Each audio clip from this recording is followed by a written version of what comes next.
serving others. We just, we don't believe that we can achieve. And so the ceiling has basically been, oh, Daniel Kaluuya, wow, great actor. We're like, oh, it's okay to fail. My role model sucked so many times. So if you have daddy issues, it's all right. The first black president didn't have a daddy growing up. But we didn't think everybody and their mother's mother would be linked to these things in the way that they blew up. Bro, you should never settle on anything, bro. Always ask yourself, can I get funnier than this? And it made sense. Can I get funnier than this? Is this the best version of this that I can put out there? Half were like, hey, let's go back outside. The other half were like, I can drink from inside. So hey everyone, welcome to another episode on We Need to Talk podcast by Gather Now Network. Today's guest is one that I don't need even to introduce because he has been such an influential part of my life, and he is been lovely in your ears and faces at some point, and we are going to be having a conversation about literally everything. Honestly, my producer was telling me to box this conversation in one thing, but I'm like, you know what? With this guest, we don't need to guest a conversation in one box. Let's just leave it open and see where it goes. And I hope you guys enjoy this conversation. And remember to subscribe to our YouTube channel. That's Gather Now Network. But we also have our sister channel, that's We Need to Talk Podcast. You can subscribe to both of them. And you can also choose to listen to this episode wherever you get your podcast from. Anchor, not right now it's Spotify, Apple Podcasts, and Stephen Bartlett also has something from Flight Story that we are still exploring whether to join that or not. But wherever you get your podcast from, you can be able to listen. So join me on welcoming Keke on the podcast. Keke, welcome, man.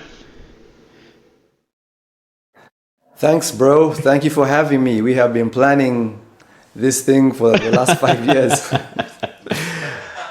Before you left the country, we had like so many plans, come to Kisementi. Oh, I'll come next week. Oh, then COVID happens. Okay, then come next week. Then there's a war that happens. And then someone gets married. So it's been 5 years. Who got married? But here we are, because even this was come last weekend. I'm like, okay, fine, but I have to do this. I have to go shopping. And we never say inshallah. Yeah, but today's conversation, I really just want us to have literally talk about literally anything that comes to our mind, because our dear listeners and viewers just want to understand, if someone met you on a street and they don't know who Keke is, how simply would you explain to them what you do and why you do it?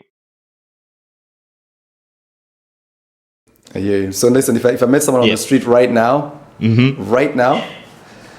mean, I'm doing everything, actually. If someone asks me, what am I doing? Everything means I'm out there being a dad, being a teacher, being a farmer, a producer, a mentor. I do certain podcasts that are yet to be released. It's a point of my life right now where you can't box me, just like this conversation. I'm just like doing everything, actually. If someone called me I can tell you this, I'm also part of, I'm an admin in a Muslim community of Kulambiro. So I got so many posts right now. And I absolutely love it, because every day is a brand new day, is an adventure. I don't do the same thing back to back. One day I'm at my son's graduation and I'm being a super dad. And the next day we're doing dawah, we're helping the poor in the community. The third day I'm out there shouting on a podcast about what there could be change in our country. So it's everything. It's just I'm enjoying God's green earth. Just doing everything as He sends it, and I'm open to new things. And I think just having a guy like Zoran Mamdani show Ugandans that we have no limits on what we can do. Yeah, I'm doing everything. You've just spoken about Mamdani. Mamdani has done wonders around the world. What's your take on him and what he's doing right now? And what has opened up for like many Ugandans in the world? Like, what opportunities are available for us at the moment with Katas of Mamdani? I mean, what he has done basically is he's removed the ceiling. You know, sometimes we box ourselves. Oh, I have a degree in this, so you want to do that. I have a degree in polishing wood, so your mindset and your headspace is in that world. And many of us Ugandans try to eliazamanya. That basically means we've been cheating ourselves.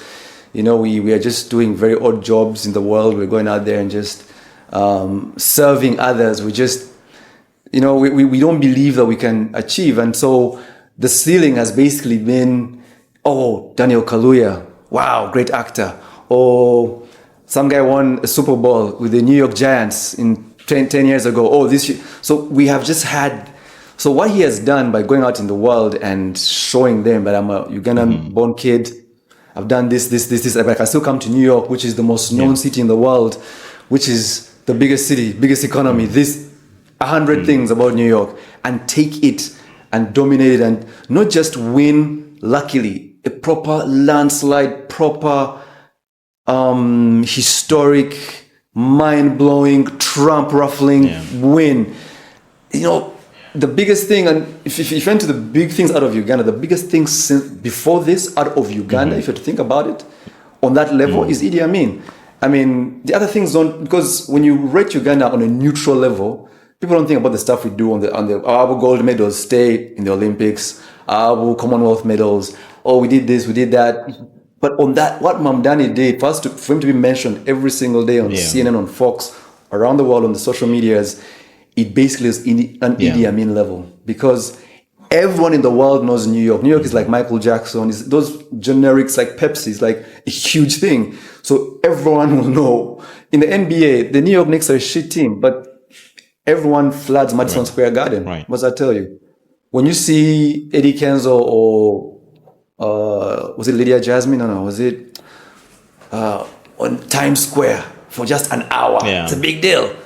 When a guy becomes New York mayor, and I think it's basically from his mom and dad. I mean, his dad being a professor, his mom being a girl who, again, Ugandan born, goes out there into the world, studies and becomes a director, does a movie, gets Denzel Washington to be in a movie. Do you see what I mean? And then the story she makes for Denzel Washington is about a young Asian family that leave Uganda because of Idi Amin and run off to America and conquer Washington. You understand? Though Denzel, so many years later, young Asian family leave Uganda through Cape Town all the way to the States to conquer New York and then eventually Washington, where Trump is, right?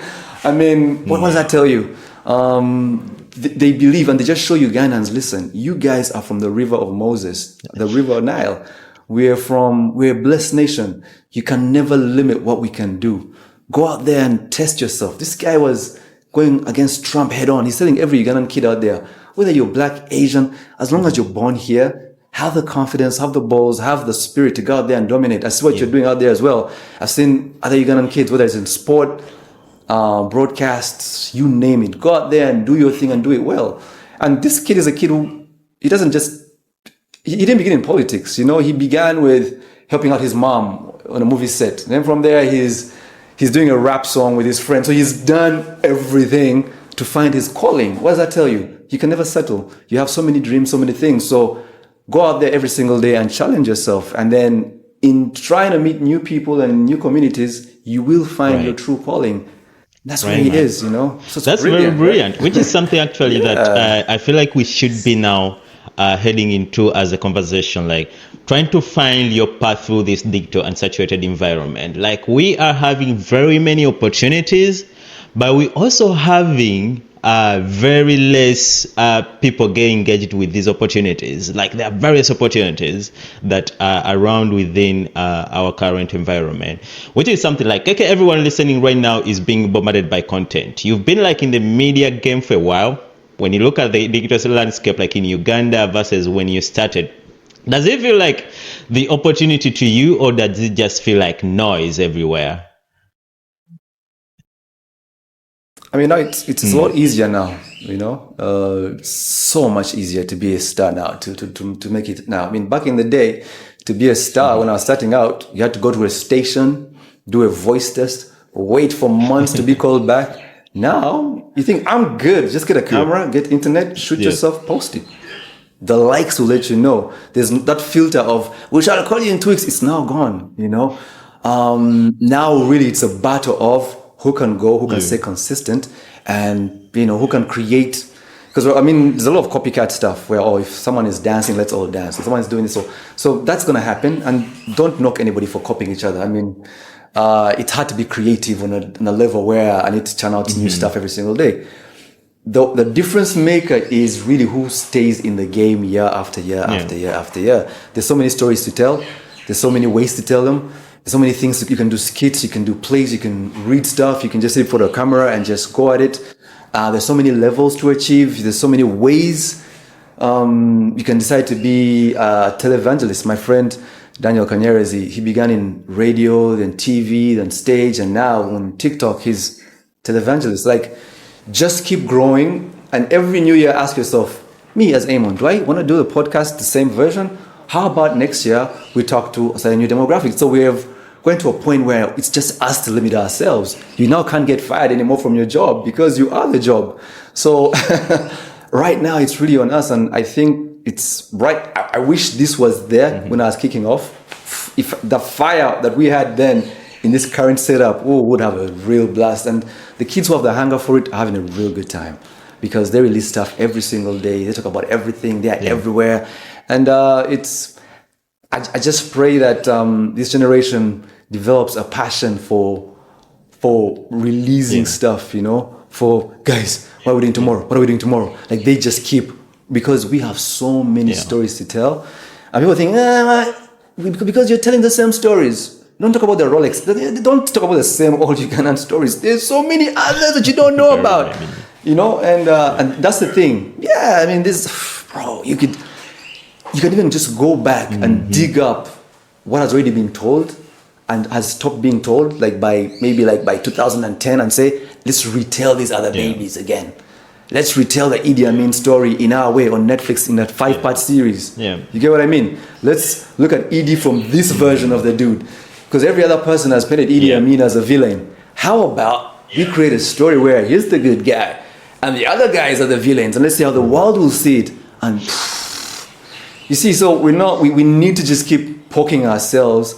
And there's a guy I worked for, he used to, at Limelight, a guy called Nigel Sutton, helped me learn creative writing. And he told me, bro, you should never settle on anything, bro. Always ask yourself, can I get funnier than this? And it made sense. Can I get funnier than this? Is this the best version of this that I can put out there? Sometimes we just send to our producer, our supervisor, and we chill. Oh, we're done. And he just tells, just change this and this and this. And that's it. And we move on. Now, bro, I think we need to keep asking ourselves, can this get funnier? Can this get more interesting? Yeah. Can this and you keep doing that and keep doing that. And in fact, you should work for a producer or boss who keeps saying, nah, bro, let's do it again. Because there you get pissed with him in the moment, like, man, I've been saying this the whole day, but when you go back and redo, you find a different way to tell it. And the more you keep flipping up the different ways to tell the stories, the different things you churn out. And you keep, because they say we use a bit of our brain, we leave a huge chunk. And so if we said, how about try to find different, the things we would do? Yeah. Magic, right?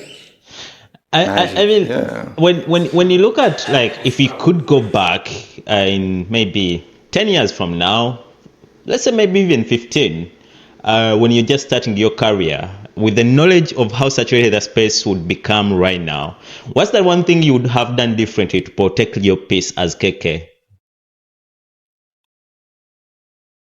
Yeah. Now, if I could go back, wow. Really, I could probably have really maximized Facebook. Maximized. Because I think we played in that. We played in it because there's so many things you look back and think. Because when it was kicking off in Uganda, 2006, 7, like I was on radio then, 7. And so we were like the pioneers on it on radio. Like we were pushing guys to get onto Facebook. And I remember we kicked off the first Facebook group of radio. And then 3 years later, when I joined Vision Group, and then we kicked off Twitter there, 09, 010, like we're like pioneering these things, but like not doing them to the maximum. If I could go back now, knowing how these things would blow up, we would make a killing, bro. What? Because in that point, at that time, we knew that they would grow and be big, but we didn't think everybody and their mother's mother would be linked to these things in the way that they blew up. We didn't think, because at the time, remember, BlackBerry was the boss. BlackBerry. I'm on the BlackBerry, I have a BlackBerry service. So we thought things would stay exclusive. We didn't think other companies would cheapify phones. Yeah. You get? So yes, there would be the BlackBerry crew, but they would have the Toyota syndrome, where we'll create something for everybody. We'll have the BlackBerries, we'll have the HTCs, the iPhones, the what, up to the technos. So everyone will be linked to the internet. So, and it's still growing because it's still just a percentage of it. So I think if I was to go back here, I'd really, I'd stay hot on those things. I think we'd be billionaires by now. Billionaires. You know, speaking about like while growing up, I would speak about like having an HTC, and I didn't know how even it looked like, but just because it sounded even cool, like just to speak about HTC in the village, I would be like, yeah, I want to own an HTC. Even when Facebook came, like everyone was on Facebook, man. You've just spoken about groups. Facebook like ruled over the world. The other day I was listening to this podcast about how Mark Zuckerberg started Facebook, and it was insane, like how he was determined to rule the world. Like the few people that were in his life that wanted to give him money to buy him out, and he was almost signing the check actually, but just in a simple conversation that he had with, I think, his professor in that moment, and the professor told him, you don't have to settle for this. That changed the whole narrative of like going from just colleges, going to high schools, going to everywhere, and Facebook became something. And now we're talking about it in Uganda, ruling like the whole, generation right now. Even when it's blocked right now in Uganda, I think is it still blocked though? It's been blocked. Yes, since the last election, bro. So it's been a 5-year span, but we've been alright because. There's been so many copycats from Instagram to Snapchat, WhatsApp. We're okay. WeChat. So it's like actually at the time they blocked Facebook, like we were trying to outgrow it. We're good there. Let's move. So when they blocked it, we're like, it's okay, Mr. President. Imagine they blocked like WhatsApp. Facebook is still one of the most leading social media platforms that creatives are utilizing to make money. Even when like a few countries are still despising it, it's still one of that major leading social media platforms that has been enabled. Yeah. Listen, bro, it was the number one leader of divorce. 1 in 4 divorces in the last so many years was because of Facebook. So that's how big it got. Like it just dominates marriages and everything. And that Zuckerberg thing you mentioned, by the way, let's go back to it. In life, we all look for that one idea, that one thing. As a kid, you're growing up, your dad takes you to football school, to what school, and he finds one thing you can do. So your dad maximizes on it. When Zuckerberg, through those twins, found the magic in Facebook in that college, he's like, this is it.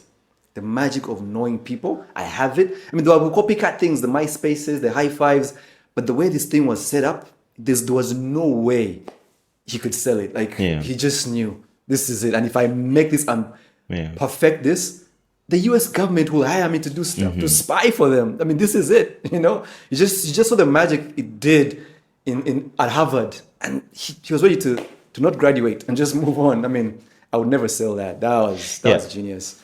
And those two boys, they'll forever cry for losing it. The twins. For listener listening in or watching this on YouTube, you might be wondering why I'm so excited to have a conversation with KK. I'll just tell you a simple story. KK is one of the people that believed in me first when I was just starting into the media space. He's not someone that comes out to give out things that he's doing. I would like to give you your flowers, by the way, KK. Okay, here, right. KK, I would like to give you your flowers.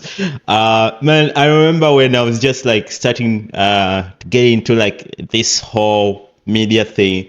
I would go to KK and Guy would be talking to me about joining TikTok. You don't have to bring your show here, just study anywhere. You'd be able to give me an idea like of how like to twitch around the idea, because back then we had like very many ideas. We wanted to get on radio.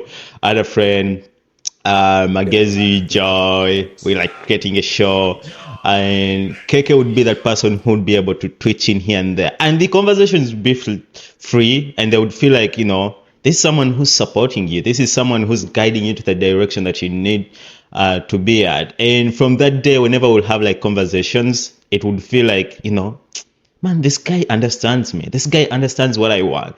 So from that day, I think I picked that this guy, KK, is someone who pushes talent, someone who nurtures talent, but also someone who wishes well to people. So, speaking about that, KK, what is it that you see in people that keeps you doing what you do?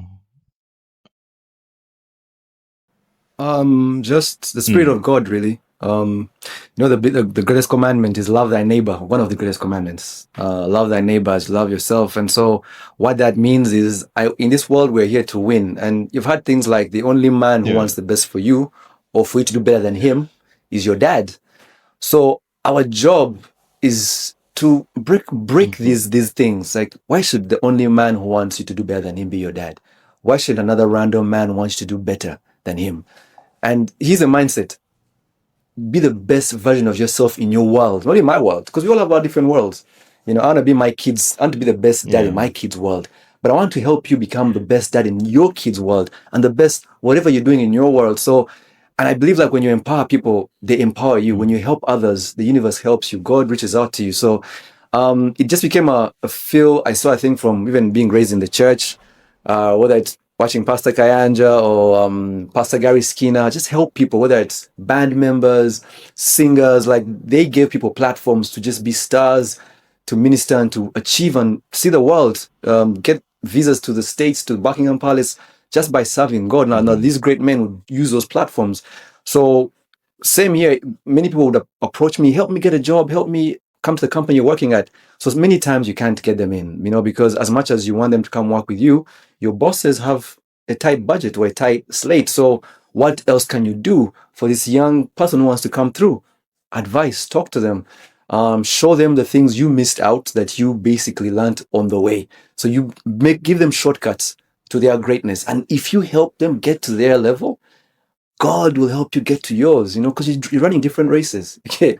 He wants to be on Netflix. He wants to be on Amazon Prime. This guy wants to be an actor at Sun Double. You want to be a director. If you help them get to where they are going and they pray and say, thank you, God, he'll help you direct your path, And so you have to keep reminding yourself every single day, I need to help somebody's heart. The universe, God helps me. And then if you keep doing this every single day, just naturally, they'll get to a point in your life where it's a natural thing. You just want to do it, whether they're going to pay you or not, because you're working for something greater. If you work for them, you get disappointed. That's what breaks people. That's why we're depressed and we're sad, because I've been blue ticked. Oh, my friends didn't say thank you. Oh, no. You're looking for thanks and approval from the wrong people. Your thanks and approval is from up there. Okay. Look for it from up there, and all this will be a win. Trust me. And so nothing will matter anymore down here. Everything will be greater up there. So you'll have joy in helping people. People will give you phone calls. We have a church charity. We want to help the poor. You won't even ask, is there money? You just get onto a border, get into your car, you'll drive there. Oh, come MC us. We have like a 200K. You'll go MC. If they don't pay you on time, you won't ask them, where's my money? You don't even remind them. You just go away. And then they'll be surprised. What I mean, he didn't ask for money. Let's just pay him out of guilt. You understand? Because your mindset was different. You came to serve, to be a good guy, to make the kids happy. If the boss back here didn't give you like a 250 they promised you, well, guess what you got? You got 100 new fans, in front there who loved what you gave them. And that's a generation of new fans who love you. And that's doors opening up for your kids. Oh, your dad came on MC for us at our graduation. Yeah. You understand what I mean? So it's never about that. It's really about the bigger picture. And once you get that mindset going, life is so beautiful. How do I get really into that mindset, KK? You build it over years. Like I said, I grew up with watching Pastor Kayanja in Miracle Center, watching Pastor Gary Skinner. Also just when you grew up in the church, you see different missionaries coming to Uganda to help, and missionaries come with a smile because they come, oh, these guys are poor. These guys, they think we're always starving. So they come with the biggest smile, they come with sweets. So you get that mindset, oh, Bazungu are nice people. So you get the thing of, I need to be. It's just because to each other we're kind of mean, but to the outside world we're good. So when you get that mindset of, let's not just be too nice to everybody else, but nice to, to every person, not just the pretty girl who gives you coffee. No. Everyone, the safe border guy who picks you up, the guy at the counter who has overchecked you and is being a dick. You gotta be nice to everything, because when you pray and say, God, I need to make me nicer, immediately the devil will send you a test. Like, you're feeling so good. As you walk out like this, someone will step on your shoe. Trust me, they want you to fail. The little demons out there. So once you pray to the Almighty, be ready for the test. It's going to come immediately. That was the test. And so you have to try and pass tests every day. It takes a while.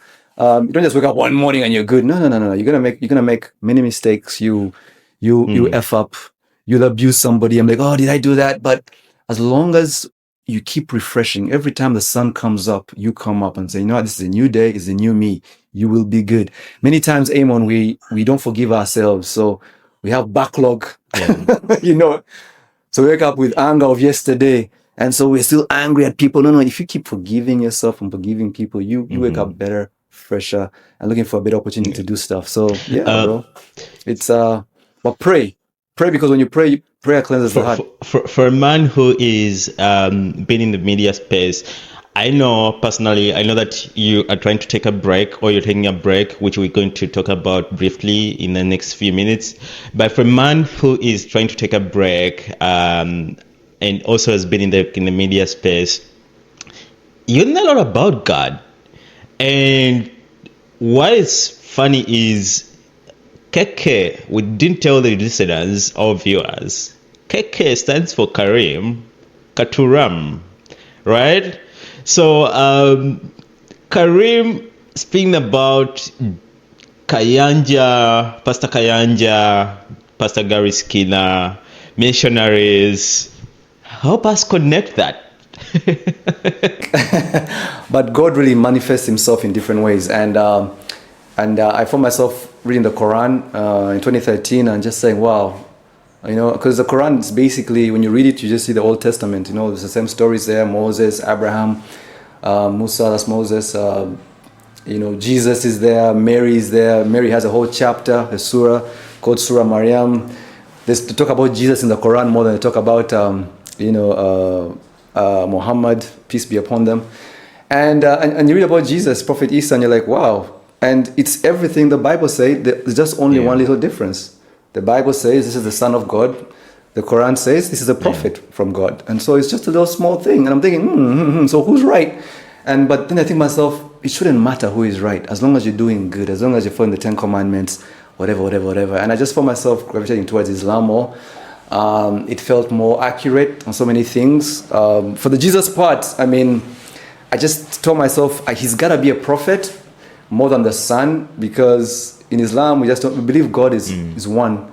He's a creator. He's the all beautiful, all what. There's no way. Because when you ask people, okay, what race was Jesus? And people will be like, he was black, or he was white, or was what? I'm like, because you think Jesus had a race, if he was truly the Son of God, I don't think God would have made that mistake to send his Son with a certain race. Because then other races would have been like, God. So us black or us white, we're not that special to you. So there's no way God can make that mistake to send a Son. He definitely was a prophet. So hence why I came the other side, So, and it's just the tradition, the whole fasting, forgiveness, giving, loving, sharing, caring. And also I feel like in Islam, it caters more to the man. Because when you follow the Prophet Muhammad, peace be upon him, a man is tested in so many ways. We are tested via our finances, via our bosses, via our relationships. And Prophet Muhammad, peace be upon him, all these things he is tested. From his first wife who he lost to all his 13 wives, the things that test a man. With Christianity, Prophet Jesus, you don't see the tests that a normal man faces. Relationships, children, what? His tests were very. You don't see him in the teenage years. It's basically born in a manger, then with his disciples, then crucifixion. So as a guy, when someone says, what would Jesus do? If a girl is hollering at me, there's no part in the Bible where Jesus is being hollered at what he does, how he fights off the girl. You understand what I'm saying? So Prophet Muhammad, peace be upon him, is an easier role model because Jesus was too perfect. You understand? So he's hard to follow because he's too perfect. You've spoken about the mind, just briefly there. I'm just going to come back to it. I just want to ask, when do you remember that one moment, or which one moment do you remember that God showed up for you? You're like, yeah, God, you really, really showed up for me. This is God. Yeah. God, yeah. I mean, he's always doing miracles for me. Do you have like a specific moment that you can highlight last year. Last year, I'll tell you this. Last year we had a function. We had a function in Mbarara. I was supposed to transport certain people for this function. That was my job. And there was like 3 days to go to the function. I had no way. I was out of money. I was so stressed. So someone told me about this surah called Waqiah. It's in the Quran. If you read it, it's full of miracles. So I just pray at the 7 o'clock prayer called Maghrib. So I open the surah, I read it. So I'm there reading it, and then I get a phone call in the middle of the surah. Phone call from my friend. I used to work with that vision group. So she's like, hi KK, long time. I'm like, hey, what's up, sis? So she's like, oh no, I'm here with my boyfriend. He needs some help. I'm like, oh, great. So he puts me on speakerphone, and the boyfriend is like, hey, what's up, KK? Salam alaikum. Alaikum salam, Mr. Farouk. And he's like, we have this bus. It's a party bus. We want just it to move around. Want you to do an advert about this bus. It will be going to Mbara in 3 days. It has space. If you have people want to get into the bus, do you understand how my need was being in the same moment? Exact thing I needed, exact location, exact everything. It was a miracle where I was just like, God, wow, get out of here. Get out of in accuracy. You see what I mean? So he's always done that. And there's a song from CC Winans, The Goodness of God. I think you know it. And I think it's been done by everybody, by so many bands. Even Hush just did a remake. But the line where they say, all my life you've been faithful. And when you think about it, whether you've lost parents, whether you've gone through expulsion, whether you've done whether you've been fired, he always comes around for us. We never sleep hungry for more than 2 days. He's always been there. The sun always comes up. So there's miracles every single day. In the Quran they say, just the fact that the sun comes up every day and there's nighttime, that's the biggest miracle. The fact that he knows that, Alpha Akoye, let me take away the sun, let me bring darkness, let me cool the world, go please rest. Yeah, that's crazy. You understand? Man. That is the most basic thing. See, let me send this guy's rain. When the rain comes, it will have no salt in it. You see, so all those miracles every single day, it's like people think miracles should be a Lamborghini outside. No, bro. Him removing the sun for you to go and rest your tired body is the first miracle of there was creation. Amazing. 12 hours of the day, 12 of the night. Hello. I mean, imagine it used to rain salt. You get? Imagine when you'd cry, there'd be no tears. How you just remind me of that movie of Jesus where the lady was told not to look behind, and then they looked behind, and then they became salt. She turned into salt. Yeah. And then it's raining salt every day. Yeah. You see what I mean? So she got salty. So just the miracles are there every day, Amon, every single day. The key thing is just to be the best version of yourself in the universe. When you give love to the universe, wallahi, it gives love back to you. And you know this, Amon. I know this, you know man. This. As long as you honor your father and mother, if you follow the 10 commandments, I swear to you, in English that means the world is so easy for you. Well, the journey of spirituality is really, really important, especially for very many young adults that are going through a lot right now. You know, we have a lot of pressure to become what we want to become, which is the whole vision and mission for personally Gather Now Network. We want to advise and encourage young adults like to become, chase, dream, whatever they want to want to achieve in life, and the journey of becoming is like isolated. It becomes so much intense that it's, you're headed to a right direction that you feel you're supposed to head to, but there is a lot of obstacles right now. There is like a lonely epidemic that's going on at the moment. We feel like we are connected, but we are not. We are a generation where we feel like, oh, there is Keke, my friend, there is Alpha, there is certain Eunice, there is a certain Peter somewhere. But these people are also living their own journey. They're trying to become better parents, better humans for better humanity. But the loneliness within these people is alarming. How do you handle a lonely moment in a place where you feel like you are good at, but you feel like you're lonely as a person? I mean, to be honest, bro, the loneliness thing is something it's our fault. It's something we have brought onto ourselves by being too smart. Being too smart means the world has sold us having the latest gadgets, having the PS5, having the huge flat screen. It basically means now a guy gets an apartment. After campus, you get an apartment, 1 bedroom, get your big screen, your PS5, your Netflix, you get your Pornhub subscription. Yep.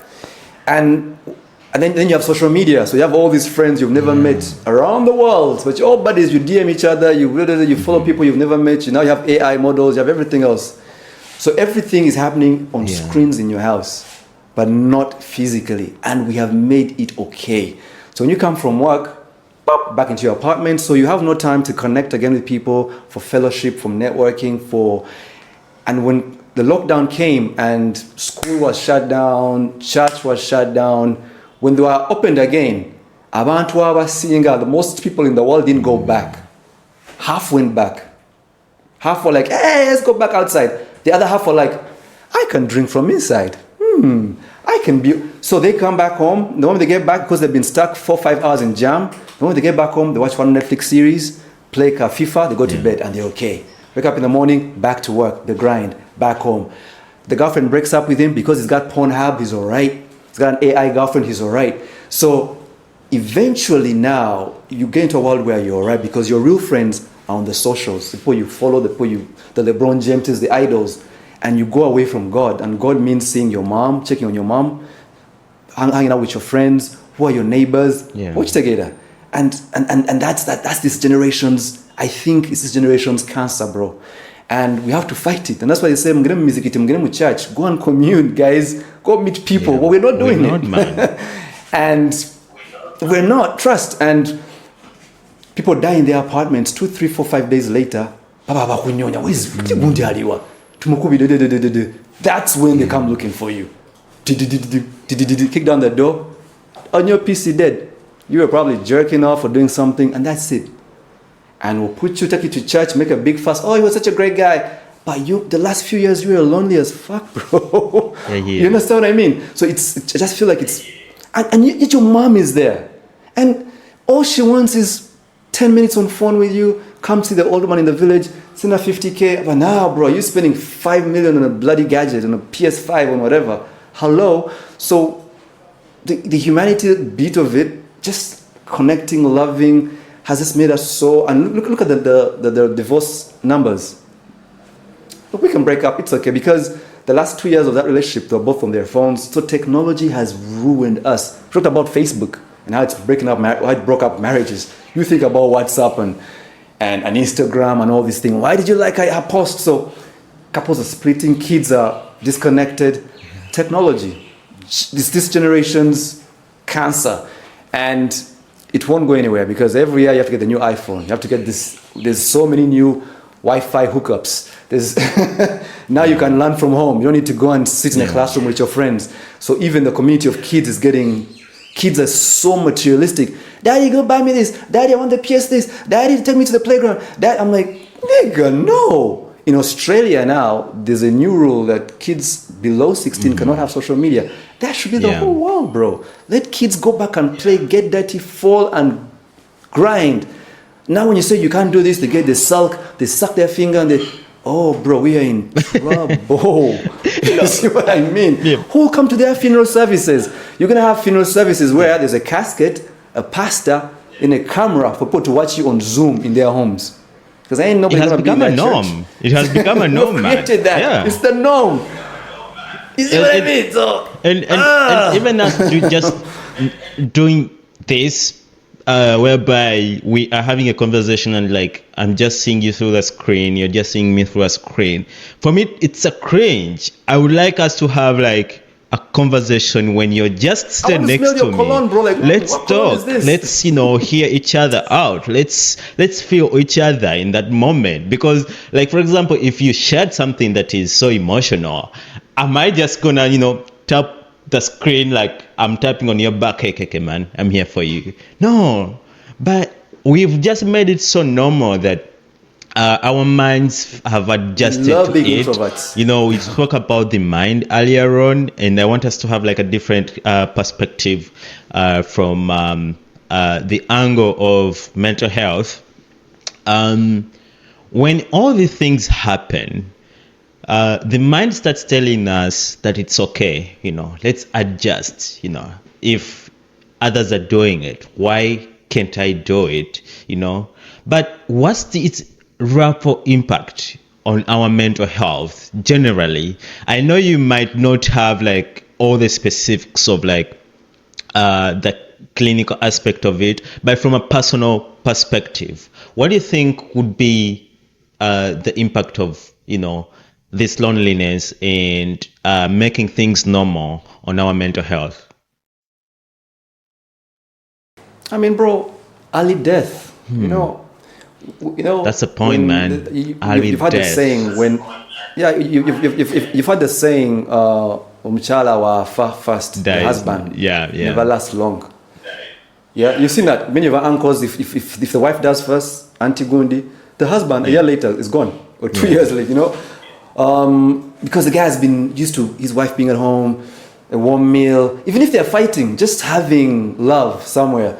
So it's the same thing, if the loneliness gets too much, because you had people in school, you went to campus, then get into your mid-20s, and then you're alone in some apartment in Stockholm because you're jobbing. By the time you get into your 30s, that depression, it becomes a cancer, bro. And they say loneliness is worse than cigarette smoking. So early death. Because they say even when you retire early, you die early because you've lost the zeal to fight, reason to live. You don't have a kid to look at, your friends to fight for, or a girlfriend to want to be alive for. Many men work hard the day he gets a beautiful woman. Once he gets a gorgeous girl who makes him great coffee, looks good, nice melanin, that guy will be like, let me even get another job. Let me fight. Let me stop driving this small car. Let me get a bigger car because of this new girl. So that's life. When you have reasons to do stuff, you'll do stuff. People, let me get a simple example. If you remove the Premier League from Uganda, the last 30 years of the last 20 years of the Premier League, do men leave their homes to go to the bar? The ones who don't drink. I think they'll just stay in their homes. I mean, look at how many used to live back exactly. then. So they got a reason. Yeah. So the Premier League give them a reason. Arsenal yange. So use that same reason with, bro, I got friends. Let me go check on my buddies. Let me go check. And because of love thy neighbor, you love yourself, it means you're going to get more deals, more connections, more business plans once you go to people's barriers or to go to church, you go to a dinner here, because you're going to meet more people. And by meeting more people, you ask more questions. What are you doing these days? Oh, now I'm a baker. Oh, let me have a deal next week. And that's how you get deals. If you stay cocooned, guess who won't get money? And when you have no money, no jobs, depression, sadness, then you get a loan from the bank, then you can't pay off the loan, then suicide.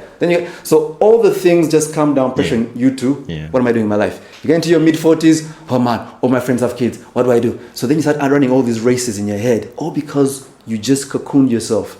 And I just feel like, bro, early death. Yeah. Because again, between the ages of 20, because you're 28, between your age and my age, and I'm really old, the number one killer of guys the last few years, between your age and my age, was, I think, suicide and depression. Yeah. Yeah. Oh, student loans. What am I gonna do? Man. I got dumped. I only have 5 likes on Facebook. Oh, I lost in betting. You get so even before sickness, accidents, COVID, just the first 5 killers of these people, just lifestyle, depression and suicide. Mindset. you clean that up. KK, one of the things that really comes to me while you're speaking about that is the fact that you've been in the media space for almost now 15, 16 years, 20 years? 20, from 2007. 20 years. So 2000. Wow. Oh, yeah. 16 well, years. Man, you've done well. Job well done. but I just want to highlight the aspect of like people who work in the media space. We work to make the people who are watching us out there feel like everything is okay. Like we smile on screens, behind the mics, the voices are like crystal clear. But like when that mic turns off, when that recording button just shuts down or shuts off, what races through your mind? Like, how is your life? How have you managed to do it for the last 20 years? Because you're a charming guy from all the people that I've met that know you. Like you're always, happy, vibrant, always outgoing. Like, how have you managed to maintain all that? I mean, it's a cocktail of things. It's a bunch of things, really. The first few years, I would be researching as I worked because I was trying to be good. So I'd listen to like another radio presenter before I go on my show. Then I get his energy. I come and bring it on air as well. That helps you off air by listening to others to get better. And then, having a great co-host, because that becomes your best friend. So whether it's Sima or Maritza, Rudende, over there, some of the best co-hosts I've had, whether it's on radio and TV, you need to have a great group. So when the mics go off, you get, whether it's Yvonne or Anes Wasake, there have been a bunch of them. Because if you hate each other and the mics go off, that's a cancer, bro. It means you can't give the best version of yourself on the show. You come to work saying, I have to work with this person. And so when you go on in the mic, your happiness won't be real. You open the mics and you crack a joke and you laugh, but it won't be real. You have to fix those relationships. So that, again, love thy neighbor, right? We go back to the commandments, right? It also means because you're good with what's happening in your community, you're good with the mic. You don't fear to talk. If you're cheating from your landlord, you fear to be on the mic because they're listening in, right?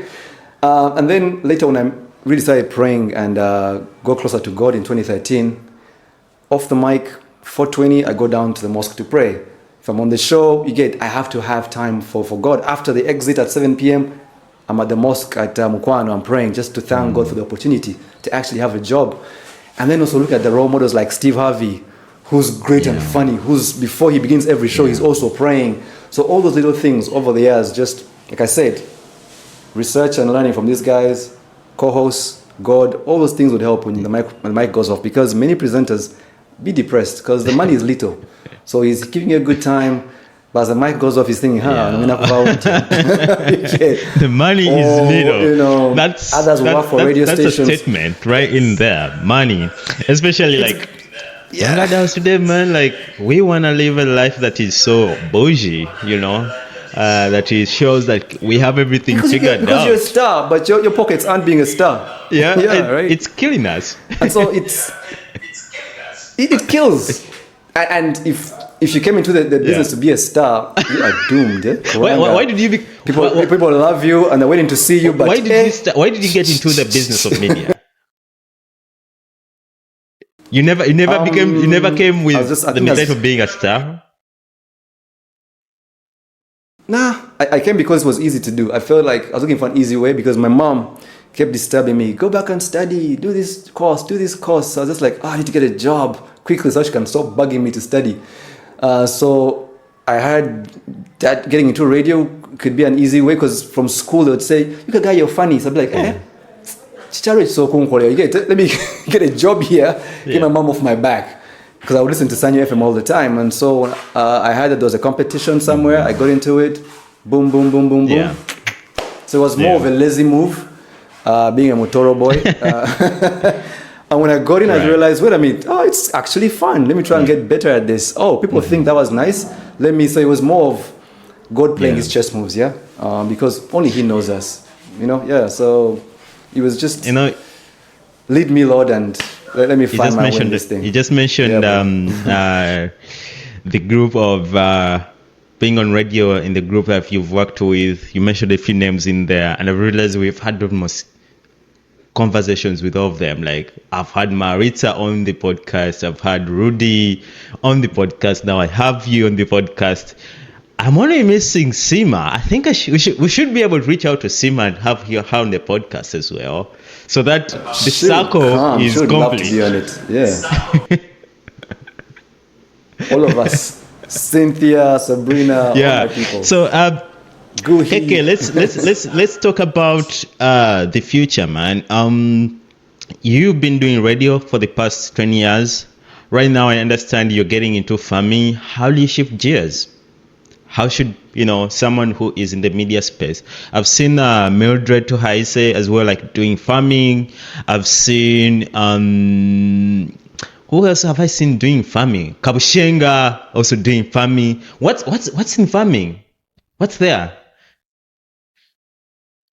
I mean, it's when we grew up in school, going through school, they told us that it is the backbone of our economy. Farming, right? And they told us from day one, farming is where the money is. Our president keeps telling us, you guys are broke because you don't farm. And so many of us, we kind of got lost in the whole, I need to go to school, get a good job. Then the truth is, and kumbite limba, you get, so you get to a point where you realize, you know what, I just need to knuckle down, find what works. It won't work out in the first 2-3 years, but find what works, grow with it and keep going, because you can never go wrong with food. And then improve on it, and then find the crops that will get you a killing, and you never know where you'll go. And so, just like Kabushenga has met the world, he's met dignitaries, he drove that whole thing of meet the Pope, vision, whatever. He's been the baddest guy in media, Mr. Robert Kabushenga. Capital gang, but for him to say, you know what, I am ending my career farming is just the biggest reminder to everybody that as you have your TikTok account and you're a gazillion followers, back home is where that true wealth is. It's not glorious wealth because you gotta go dig, there'll be some bad days. But generally speaking, it will put money in your pocket. I'm still in my season 1 or year 1, and it's not been easy. But when you go back to the Bible, the Quran, God's man, he gave you 7 years of drought, 7 years of plenty, 7 years of this, and there's always farming mishaps and this. So that's a reminder that do not give up in your season 1 or season 2. Keep going. The road to heaven is always harder than the road to hell. You get betting and gambling. Season 1 you win, season 2 you lose, and forever. So I'm going through my season of learning, and it's not even a season of loss, season of learning, understanding, and using that to get better. So it's a great place to be. Get into it, find the fruits and crops that work for you. And coffee. Coffee. The EU is giving away whatever grants for guys to do coffee. The love for coffee is growing worldwide. It's legit. It's legal. You can. Man, if Ugandans knew what we know, man, everyone would just be growing something. That's why they should be able to listen to such conversations, because it becomes like an eye opener for them to know that, okay, if someone else is out there doing this, which means there is a gist that they're seeing in this, I should explore this. You've spoken about coffee. You're growing coffie? We're trying to get into it, my that's brothers amazing. and I. We're doing tea. I have a whole story about coffee, but that would be for another day. But in terms of the gap between the brand and the person, as UKK, you mentioned before about being misunderstood by the public. How do you handle that mental disconnect when the internet's version of KK doesn't match the one looking in the mirror? When I was much younger, it would kind of disturb me. Oh my gosh, what are they thinking about me? But when you grow older and you have a peaceful relationship with God, it stops mattering as you get older. because then you just try to be the best version of yourself. You try to portray yourself in the best way and the way that you want to be perceived. And according to their worlds and their universes, if they get the wrong version of you, that's on them. That's powerful. Understand? Say that again. That's on them. Journeys with God. Not on you. Yeah. That's on them. You do your best. You get. You send your best version out there. You send your broadcast waves. If in their world there's a hill blocking the waves and they get scattered waves, the ones this side, they get them delayed. There'll be guys who get the best version of yourself. And those are people you need to appeal to and talk to. Those are not people you should be. And the thing about life is don't try to impress everybody. Because then you get depressed. You'd be so sad. Why don't the Democrats like me? No, bros. You know? Yeah. Even Arsenal has fans. You understand? Yeah. Who love the club. Yeah. Genuinely. So when you remind yourself every single day, there's people who actually love this club. You know, they don't like the club that you love, and they are genuine. Then that just solves a lot of problems in your heart. Like you live in countries where the most unknown teams, whether it's the Cincinnati whatevers, they'll still fill their stadiums because everything has a following. You get. Everything is loved. So just get your clan, get your village, and make those people happy. Don't try to make everyone happy, because then you make yourself unhappy. Saying, oh my gosh, how come those guys are not feeling me, bro? Even there's some Superman fans who don't care, some Spider-Man fans who don't care for Superman. They're like, screw that guy. This is what I mean. Sorry to I just need to interject in there, okay. So for a world where we are living with filters, like, okay, if I put on this filter, I'll look like this, but that's not you. Like, that's not authentic. That's not, you're trying to live within the filter. And we have like curated all these lifestyles in our lives. And it has cost us authenticity, because one of the things that personally I love going out with is authenticity. Like, if I'm not good at anything, I'm not going to do it. If I'm not, okay, there is a difference between trying to do it and you can achieve it, but also there is you knowing your strength that you cannot do that, So have you ever lost like an opportunity because you refuse to play a character? You refuse to be unauthentic or inauthentic? Yeah, many times. I've gotten opportunities to MC events, and then you ask, and it's the sponsor is maybe an alcoholic drink, and the mention the entire time, please enjoy this incredible drink. Okay now, and I got astaghfirullah. So that car 1.5 milli goes, but then you tell God that was the devil, all right, testing me. So now that I've said no to this one. Yeah. Where's mine? And he'll always show you why you said no to this. You just have to be patient through it. You get? It's that lack of patience that kills us. Mungu, can you then you jump. Hey! He's like, trust me. Yes, if you jump on it, he will still bless you. You can trust me, he will bless you. Because, yes, he has sent it. But if you play the long game of, Mungu, he'll be like, impressive, my son, my daughter. I got something better for you. So gigs will come, things will come, opportunities will come. If you be depressed about them, oh my gosh, I had a chance to be an actor, but they told me to kiss a boy and I couldn't do it. You'll die. Just be like, that was the devil. Move on. You get. Even if it's so juicy, it's Hollywood, but the role is against your values. Yeah, that's a tricky one. Yeah.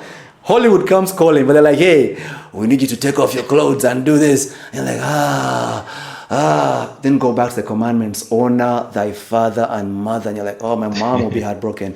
Don't do it. Let me tell you something, Amon. Trust me, here's the thing. Say no humbly. It's like, no, I can't do it, but I know a friend who can. Push the friend there. Go back, cry to God on your face, like Jesus did. Jesus would leave his disciples. He goes, washes his face and hands, and puts his face on the ground. Cry to the Creator, like Jesus did, and say, Mukama, I've said no to a gig of a Quentin Tarantino movie. Give me something nice. I swear down. Before the year is done, there will be a phone call from some gig, UNICEF, to even look fake. but you'll find yourself in a chi. You understand?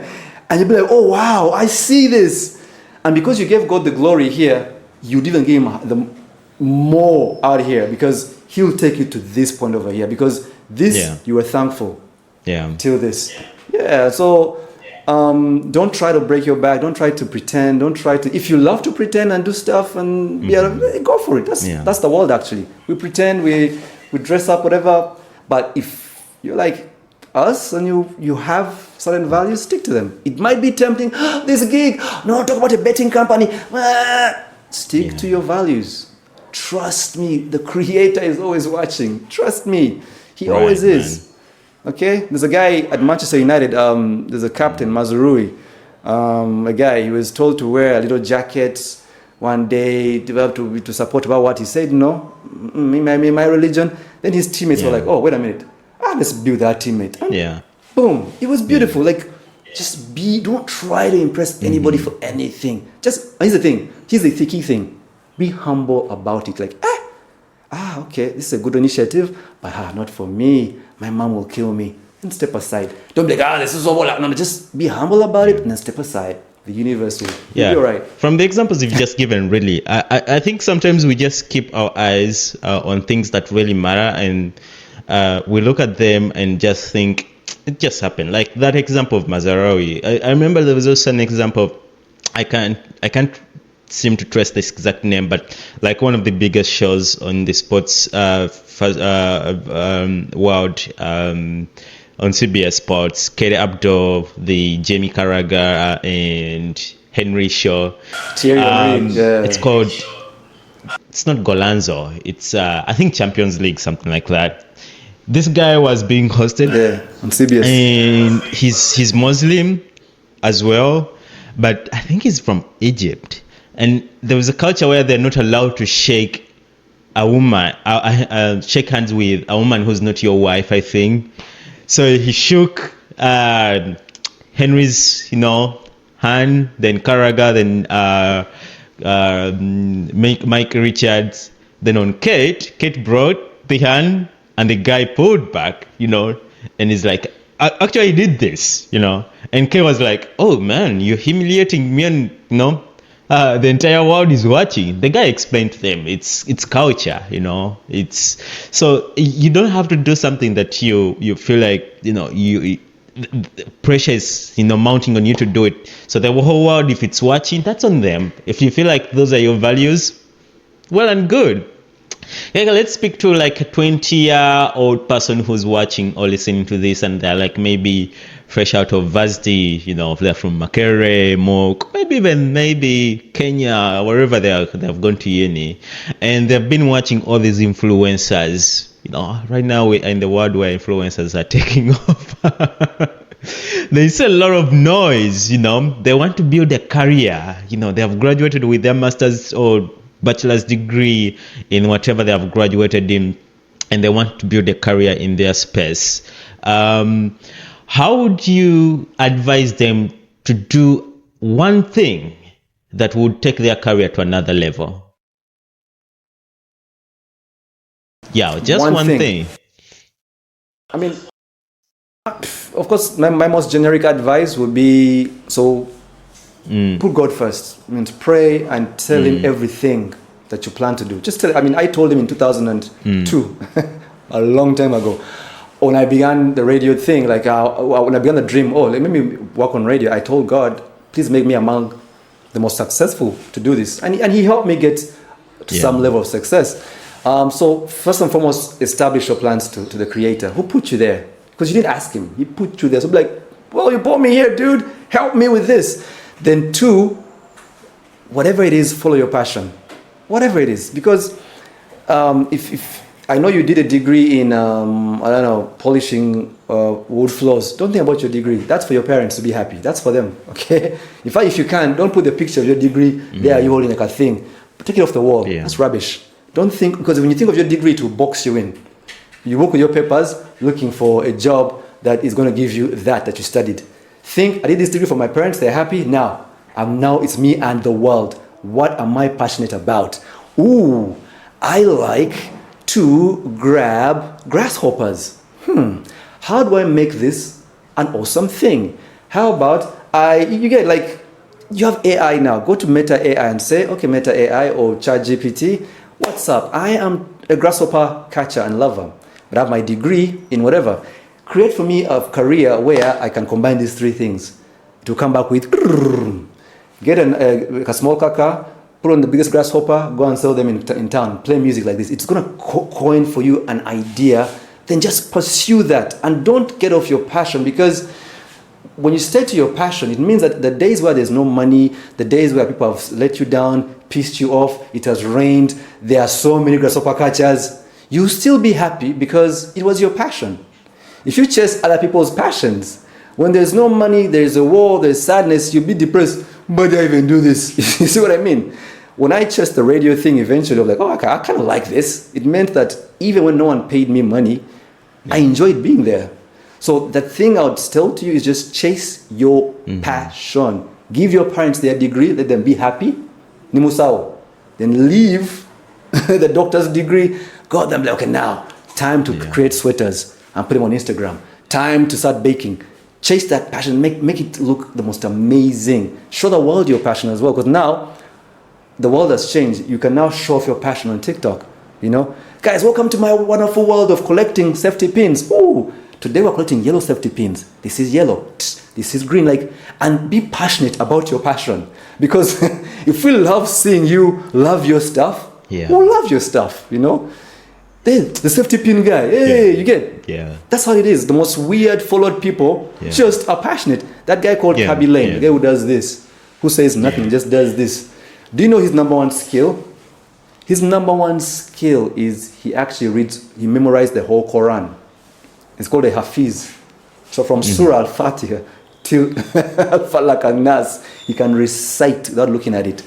So because of that skill, all he does is this, number one TikToker. And stay consistent to that. You understand what I mean? So whatever it is, as long as you're passionate about it, the Creator will bless it. Just have love and pray on it and it will go. So don't copy your friends. Oh, my friends are doing dancing videos. Or my friends are showing off their back. What are you passionate about?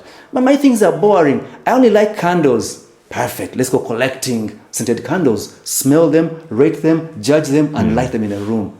And see if people will like them. And you know, in Uganda, we give up so quickly. If after 2-3 months, I only have 10 followers, it ain't working. Yeah. Nah, bro.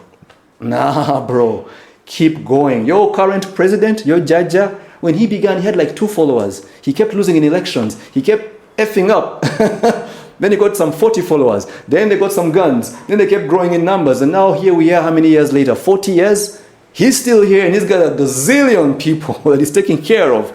Father Abraham kicked off with just one son, became the father of nations. So kick off short, but keep going. Do not give up. Trust me. As long as you love it, the Creator will bless it and you'll grow. Just keep going. As I think in the world, Amon, we're number 1 for entrepreneurship in Uganda. We kick off businesses. No doubt about that. But we're also number 1 for closing them within the year. Because we give up, like, there's no money. If you're passionate about it, you'll still be there. I think it goes back to what we call quiet quitting and digital minimalism. Like we've settled for that. Like just because we don't feel comfortable and authentic in our own way of what we're doing and what we've achieved.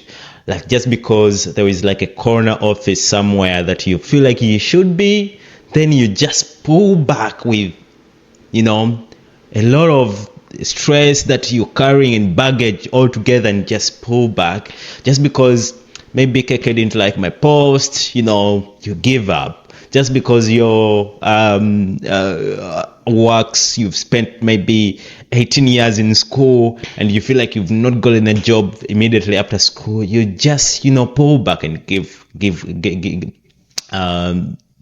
pull back and you quit basically. So Keke is saying, man, you gotta be persistent. You gotta know, put in that work, which is something that we believe right here on We Need to Talk podcast. Keke, what's something that young adults need to talk about more often? We need to always talk about it, especially when it comes to business and innovativeness. Could you repeat that? What's one thing that we young adults need to talk about every day? We need to talk about it being okay to fail many times. When you watch highlights, Premier League, NBA, whatever, Sports Center, you put on the highlights, they're showing you highlights, they're showing you LeBron dunking or Steph Curry shooting a step back three over 15 guys. What they don't show you is the misses. Yeah. You get? They don't show you Steph being blocked. They don't show you Steph when he had trouble with his knees. They don't show you the fails. They show you the wins. On Instagram, they'll show you a hot little selfie from your crush.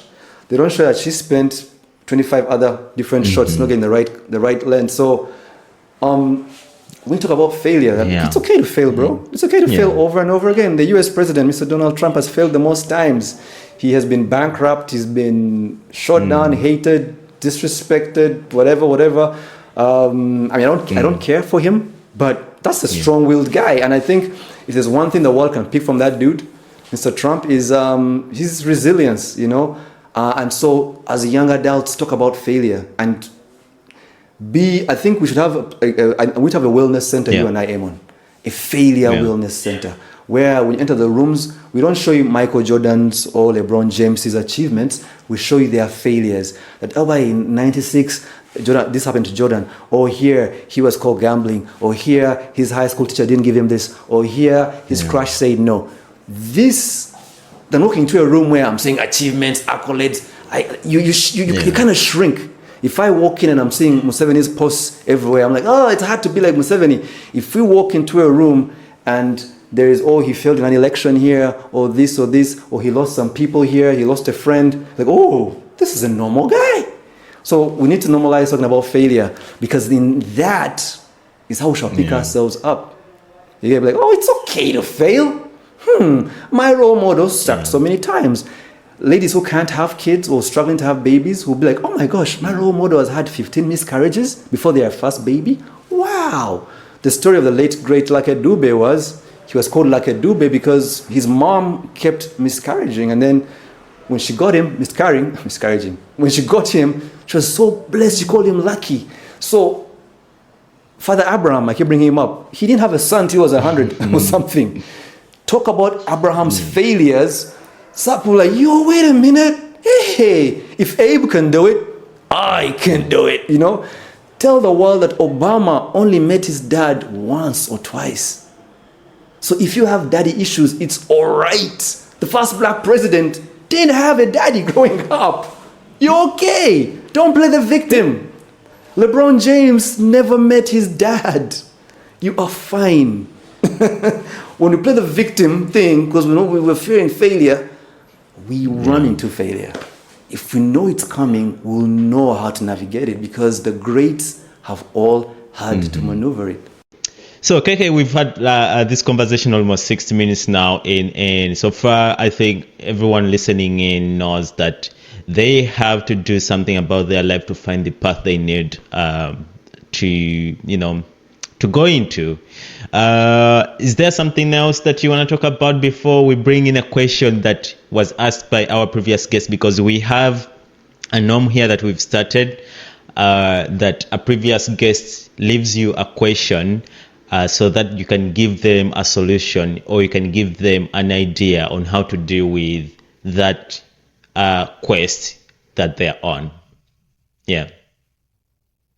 I mean, I'd like to ask you a question, Amon. I mean, you are in a state that as a kid I grew up idolizing and loving, Chicago, because Michael Jordan and the Chicago Bulls. I know Oprah Winfrey. Apple Studios are in Chicago. I know Fox River in Prison Break. Barack Obama was a senator. As well, right? Man, that's it's, you have the greats, in basketball, in first black president, greatest TV host of all time. It's a city of great peeps. How does it feel? I know it's windy out there, but how does it feel breathing that air, knowing some global greats have drank this water, walked these streets, and have been inspired to be the best versions of themselves out here, for you, Ugandan boy? How does it feel? Honestly speaking, I feel like this is something that God has destined for me, because I never knew that I would come back here, or I never knew that I would step even in Chicago, first time. But the fact that the journey has led me here, and I've gotten to learn most of the things of like how the culture operates here, and it's something that has kept me going.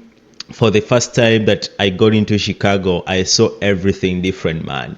Like, you read about the greatness of Chicago and you're like, man, what am I doing with my life?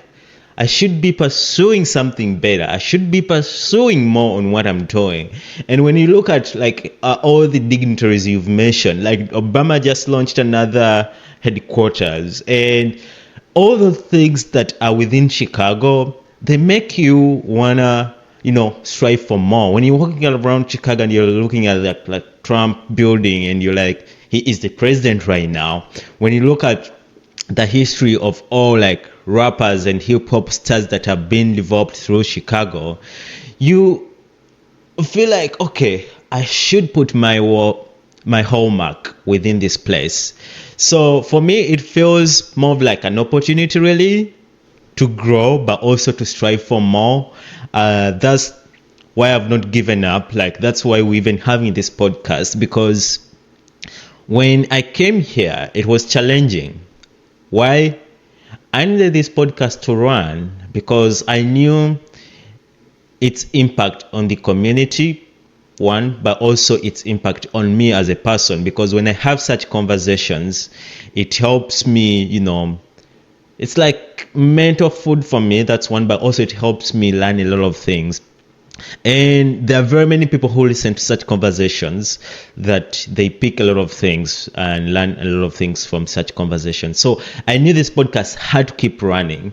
And for the first year that I was here, that was 2023, I think. Yeah, when I came here, it was so challenging, man. I had this pressure of wanting this podcast to run, but also I had no means. Everyone kept on telling me you should just use your phone, record and stuff like that. I'm like, yes, I know that, but I needed to be like this at some point. So I kept going, man. I kept pushing. Towards the end of 2023, we did half a season. We did 6 episodes because it was almost the end of the year. And I'm like, yep, now at least I've done something. For me, that was gratification. I'm like, at least I've done something. Then in the next year, it was a norm. Then it so happens I travel back home. That's now another whole destabilization of the thing, where you would expect to have things running because you're home on ground. But then after a few weeks, you're back here again.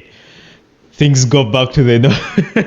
But for me, the reason why I'm highlighting that is there is opportunity when you're ready to take it in Chicago, and breathe that air of like greatness, feel the pressure that it comes with. What else do you need, man? Like, it's just right there. It's just right there. You just have to grab it, utilize it, and move on. Yeah. Make the most of it. Yeah. Yeah. Love it. Man, you just made a show from me. I never talk about all these things. You had to. That's my job, to bring it out of you.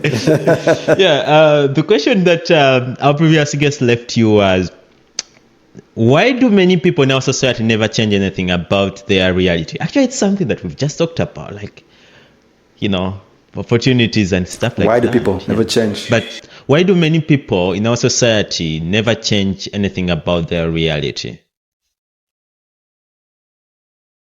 Because they have been raised wrong. They've been raised with the mindset of, I'm born, primary school, secondary school, UNEB, afterwards, marry, get a loan, get a house, die. They haven't been taught the power of reinventing yourself, the power of travel, the power of rediscovering your passions, the power of, we all don't have to go through the same mindset of degree, but I can stop here, I can do this. So because of that, people get stuck And that's why they'll be stuck in the same job for so many years. But also, I also feel, and I don't know how this will be taken by other people watching the podcast, I think it's a leadership issue as well. Our president, this is not a political job, but our president has been around for 40 years. Yeah? In America, how many guys? That's 8 presidents. Okay, that's like 6 presidents. You dig? Because he's not gone away, it means CEOs in companies, it means GMs, it means teachers, it means headmasters will not leave their posts until they are pushed. Do you get? It means everyone doesn't want to move on until they are pushed. So because there's no change at the top, it means everywhere else we're stagnant. So the mindset of this country and this generation is, but if Jaja is there, I can stick here. I can wait 50 years to be CEO of this company. I can't think, you know what, it ain't working for me at this law firm. Let me go sell Kabalagala. You know what, it ain't working for me here. Let me go. You know what, I'm 25 now. Let me stop doing this. Let me start doing this. We find ourselves doing the same stuff because we have been told, keep going, stay the course. Nah, bro. Have term limits to the things that you do. You didn't spend 100 years in primary. You spent 7 years in primary, 6 in secondary, 3 at university. So you should have tap, tap, tap, tap. Let me do 2 here, move, 3 here, tap. Don't be afraid to move. God's greatest men, Abraham, Moses, all of them had to move. Right. They didn't stay stuck. They had to move somewhere to be great. They tell you here that the chameleons, the bebekus, are actually more popular out of Uganda than in Uganda. Mamdani sticks in Uganda. He's even here he was struggling to be known. He goes to New York. Everyone knows him around the world. So don't be afraid to reinvent, to redo, to recook, to ask the creator, what do you have for me today? You know? And he'll sort you out. So don't be afraid. Reinvent yourself. Redo. Just change up, switch up, and keep growing. Thank you, Keke, for sharing that. What would be your question to our next guest? What would you want them to answer for you? Do I know who they are? No. Okay, cool. My question for our next guest would be, how can we change the pessimistic, negative mindset of this generation? Yeah. How can we change them to think more positively? Just one thing we can do together to change. Because I think our biggest enemy is our mindset, our insides. We are okay, guys. We are okay. We are all right. We just need to remind ourselves every single day. Like, no, bro. It's the same rules we're playing at everywhere. Just go. So how do we change that? What do we do? What's that one thing we can do? We can do better. Well, this has been quite a conversation that I've enjoyed. I hope whoever is listening out there has also enjoyed this conversation. Do you want to come to Chicago? Inshallah. Well, I'd love to come, bro. Man, come get some. It's cold out here. Send me an invite. Yeah, I'd love to come. Come to the Chicago Bulls United Center. I'd like to come to Chicago, bro. Let me go get my passport ready and wait for the invite and visa, money and everything.